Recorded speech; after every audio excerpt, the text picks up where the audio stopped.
আসসালামু আলাইকুম। বাংলাদেশ আওয়ামী লীগের দৃষ্টি আকর্ষণ করছি। আমরা আসলে আমজনতা যারা আন্দোলন করে যাচ্ছি বা স্টুডেন্ট যারা আন্দোলন করে যাচ্ছি, আমরা আসলে কোনো সরকার বিরোধী কোনো আন্দোলন করছি না। আমরা আসলে আমাদের অধিকার আদায়ের জন্য আমরা আন্দোলন করে যাচ্ছি। এখানে আসলে দল নিয়ে কোনো কথা আসেনি এবং বাংলাদেশ সরকারের যে প্রতিনিধিরা আছেন ওরা আসলে ভুল বুঝেই এবং ভুল সিদ্ধান্ত ওরা আগাচ্ছেন এবং সরকারের বিরুদ্ধে তো চিন্তা করছেন আমরা সরকারের বিরুদ্ধতা করছি এবং স্টুডেন্টদের উপরে ওরা অত্যাচার করছেন এবং লাঠি টর্চারিং করছেন। আসলে এই আন্দোলনটা মূল রিজন হচ্ছে এখানে মেধার মেধাকে সর্বোচ্চ কোটায় আনা হোক এবং মেধাকে সর্বোচ্চ সুযোগ দেওয়া হোক। এখানে অন্য কোনো রিজন নিয়ে কেউ আসলে আন্দোলন করতে চাচ্ছে না বা আন্দোলন করছে না।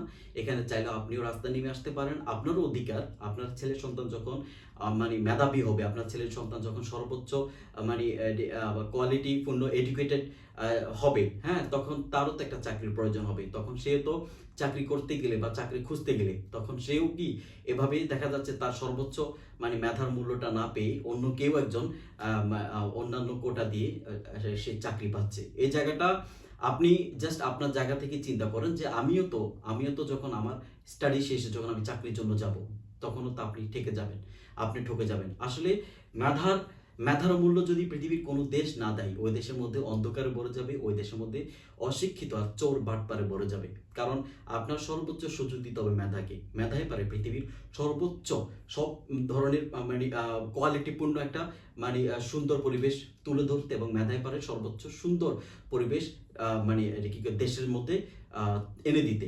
সো মেধার উপরে আসলে কোনো কিছু নেই, মেধাই সর্বোচ্চ এবং মেধাই সর্বোচ্চ কোটা হোক। আমরা আসলে কোনো দল বিরোধিতা করছি না, আমরা আসলে কোনো দলকে আঙ্গুল তুল কথা বলছি না। এই বিরোধিতা আসলে আপনার আমার প্রত্যেকের অধিকার আদায়ে আমরা আসলে আন্দোলন করে যাচ্ছি। এই আন্দোলনে আপনিও যুক্ত হন, আপনারও ছেলে সন্তানের ভবিষ্যৎ নিয়ে এগিয়ে আসুন এবং আপনার ভবিষ্যৎ নিয়ে আপনিও এগিয়ে আসুন। আমরা সকলে একজোট হয়ে আমরা আন্দোলনের একটা সফলতা অর্জন করি এবং আমরা আসলে প্রত্যেকেই চাই সুন্দর একটা সমাজ গঠিত হোক, বাংলাদেশ সুন্দর একটা পরিস্থিতি থেকে পৌঁছাক। যদি এভাবে সবকিছু আমরা হারিয়ে ফেলি তাহলে আমাদের অধিকার তো দূরের কথা, আমাদের বাক স্বাধীনতা যেটা আমরা ডিজার্ভ করি একটা স্বাধীন দেশের মধ্যে সেটা আমরা পাচ্ছি না। এবং আমরা তো এখনই আমরা প্রমাণিত যে আমাদের বাক স্বাধীনতা নেই, আমাদের নিজস্ব কোনো অভিমুক্তি আমরা প্রকাশ করার মতো, অপিনিয়ন প্রকাশ করার মতো সেই সুযোগটা আমাদের নেই। আমরা যখন কোনো অধিকার নিয়ে কথা বলবো তখন আমাদেরকে ওপেন শুট করে আমাদের ফেলে দেওয়া হচ্ছে বা আমাদেরকে এখন যা প্রমাণ পাচ্ছি আমরা যে ভবিষ্যতে আমাদেরকে এমনটাই করা হবে। এখন তো মনে হচ্ছে যে আমরা সবাই একটা গণ্ডির মধ্যে আটকে আছি, যেভাবে আমাদের প্রত্যেককেই ইয়ে করা হবে, যেভাবে পরিচালনা করা হবে আমরা প্রত্যেকেই সেভাবে পরিচালিত হতে বাধ্য। আসলে একটা স্বাধীন দেশের এই সিচুয়েশন কখনোই কেউ ভাবেনি, আর এমনটা কখনো যেন না হয়। কারণ গণতন্ত্র দেশের মধ্যে প্রত্যেকেই ব্যক্তি স্বাধীনতা নিয়ে কথা বলবে, প্রত্যেকের চাহিদা তুলে ধরবে, প্রত্যেকের নিজের মতো করে নিজের অপিনিয়ন শেয়ার করবে।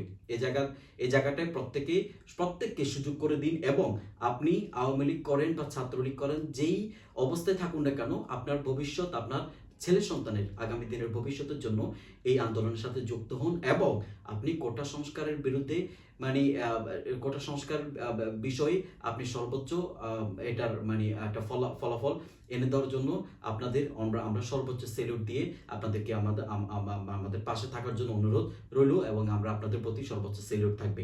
আপনারা আসলে ভুল বুঝে আমাদেরকে হত্যা করেছেন, আমাদের উপরে টর্চারিং করছেন, আমাদের মা বোনদেরকে রক্তাক্ত করছেন। এটা আসলে চিন্তা করে দেখেন, প্রত্যেকে আপনার প্রতিবেশী, প্রত্যেককে আপনার ভাই বন্ধু। এটা করবেন না।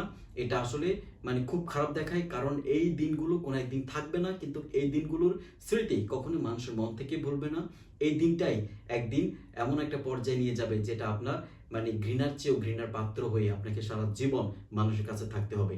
প্লিজ, আমি প্রত্যেককে আহ্বান জানাচ্ছি, আপনারা একটা সুন্দর পরিবেশ নিয়ে আসুন এবং